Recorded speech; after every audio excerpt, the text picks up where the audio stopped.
চলেছি যে রান্নাবাড়ি। আর আজকে আমার মা বানিয়েছে শ্রীরাজি মুরগ মশলা। আগে থেকে চিকেনটা পেঁয়াজ আদা রসুন পেস্ট আর নুন হলুদ দিয়ে ম্যারিনেট করে রাখা ছিল। আমি ফ্রাই প্যানের মধ্যে সাদা তেল, তার সঙ্গে ঘি দিলাম। ঘি মেশানোর পরে আমি ওখানে দিলাম কিছুটা আধ ভাঙা করে গোলমরিচ ফোড়ন, রসুন আর তেজপাতা। এরপর চিকেনটা ওর মধ্যে দিয়ে দিলাম। একটু ভাজা ভাজা হলে ঢাকা দিয়ে ওটা সেদ্ধ বসিয়ে দিলাম। এদিকে আমি একটা মশলা রেডি করেছি। তার মধ্যে ফ্রাই প্যানের মধ্যে দিলাম সাদা তেল, আবার ঘি।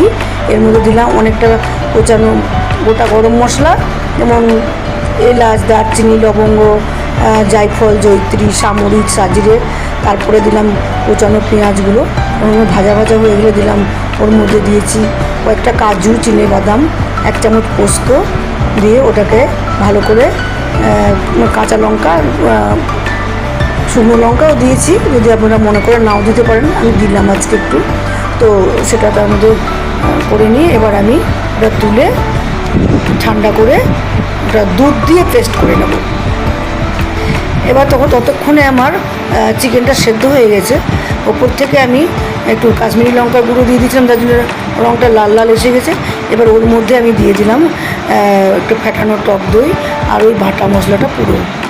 এবার ওটাকে কষিয়ে কষিয়ে রান্না শুরু করলাম, এবং তার মধ্যে দিলাম একটু সামান্য ভিনিগার আর একটু দিলাম আপনার কেওড়া জল। এবার ঢাকা দিয়ে দিলাম।